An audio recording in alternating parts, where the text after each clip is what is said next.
নমস্কার বন্ধুরা, আজ আমি আপনাদের সাথে শেয়ার করতে চলেছি এঁচোড় চিংড়ির একটি রেসিপি। এঁচোড় ও আলু টুকরো করে কেটে নিয়েছি, তারপরে এগুলো কুকারে 2 সিটি মেরে সেদ্ধ করে নিয়েছি। তারপরে কড়াইতে তেল দিয়ে এঁচোড় ও আলু অল্প পরিমাণে হলুদ দিয়ে ভালো করে 5 মিনিট ফ্রাই করে নিচ্ছি।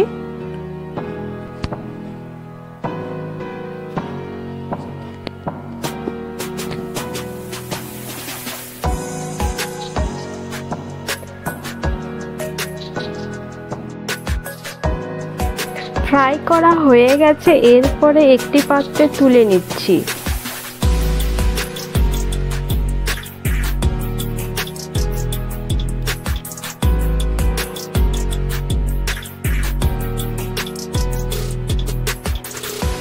এঁচোড় ও আলু সমস্ত একটি পাত্রে তুলে নিয়ে কড়াইতে তেল দিয়ে দিলাম, দিয়ে আগে থেকে নুন হলুদ মাখিয়ে রাখা চিংড়ি মাছগুলো ফ্রাই করে নিতে হবে। তেল গরম হয়ে গেছে, এরপরে চিংড়ি মাছগুলো দিয়ে মিনিট 2 সময় ধরে ভালো করে চিংড়ি মাছগুলো ফ্রাই করে নেব।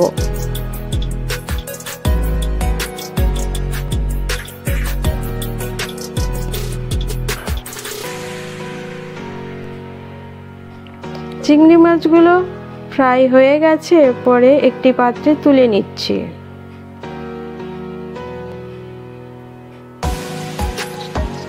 এরপরে ওই তেলের মধ্যে দিয়ে দিলাম ফোড়নে গোটা জিরে, একটি শুকনো লঙ্কা, একটি এলাচ, 2টো তেজপাতা আর দারুচিনি দিয়ে ভালো করে একটু নেড়ে চেড়ে নিচ্ছি। ফোড়ন থেকে সুগন্ধ বের হয়েছে, এরপরে দিয়ে দিচ্ছি একটি মিডিয়াম সাইজের পেঁয়াজ কুচো করে, দিয়ে পেঁয়াজকে এবারে হালকা ব্রাউন কালার করে ভেজে নিতে হবে।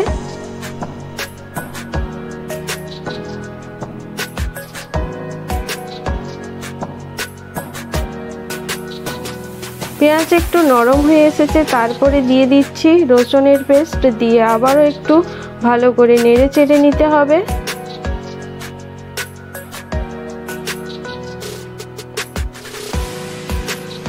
এরপরে দিয়ে দিলাম একটি মিডিয়াম সাইজের টমেটো টুকরো করে কেটে, দিয়ে আবারও একটু নেড়ে চেড়ে নিচ্ছি।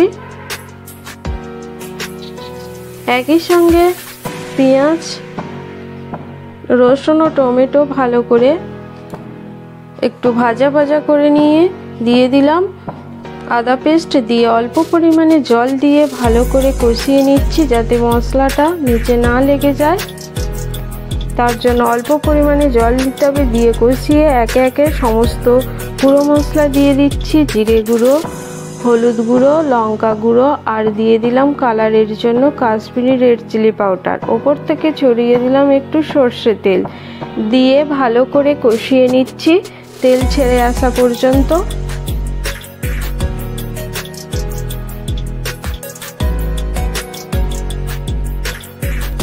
মশলা থেকে তেল ছেড়ে দিয়েছে, এরপরে দিয়ে দিচ্ছি আগে থেকে আলু ও এঁচোড় ফ্রাই করে রেখেছিলাম, সেটা দিয়ে ভালো করে কষিয়ে নিচ্ছি আবারও, যাতে এঁচোড় ও আলুর মধ্যে সমস্ত মশলাটা একটু মিক্সড হয়ে যায়। এরপরে স্বাদ অনুযায়ী দিয়ে দিচ্ছি লবণ দিয়ে আবারও একটু নেড়ে চেড়ে নিতে হবে।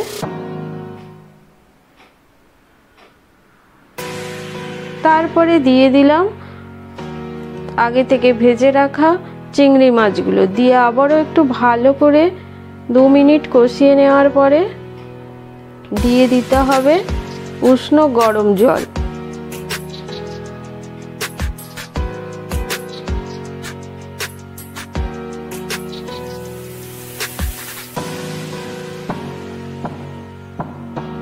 এরপরে জল দিয়ে একটু নেড়ে চেড়ে নিচ্ছি।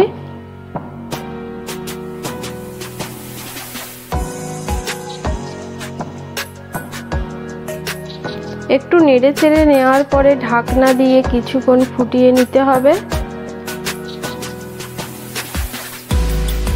বন্ধুরা, এই রেসিপিটি যদি আপনাদের ভালো লাগে অবশ্যই একটা লাইক ও কমেন্টের মাধ্যমে জানাবেন, পারলে শেয়ারও করবেন।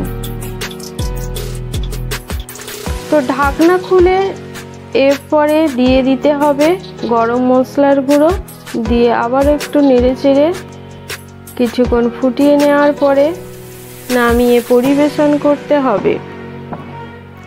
এই অপূর্ব স্বাদের এঁচোড় চিংড়ির রেসিপিটা আপনারাও বাড়িতে তৈরি করে দেখবেন। আশা করি রেসিপিটা আপনাদেরও খুব ভালো লাগবে। রেসিপিটি ভালো লাগলে লাইক, শেয়ার, কমেন্ট করতে ভুলবেন না। এঁচোড় চিংড়ির রেসিপিটা একটু সেমি গ্রেভি রেখেছি। এরপরে একটি পাত্রে নামিয়ে নিচ্ছি।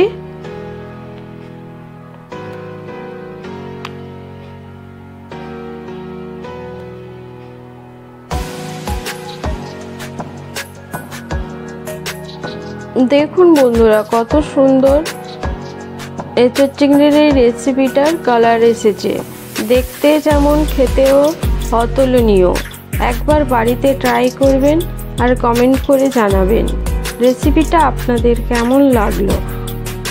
আজ তবে এই পর্যন্ত থাক, আবার দেখা হবে নতুন কোনো এক রেসিপির সাথে। Thank you for watching. Tata.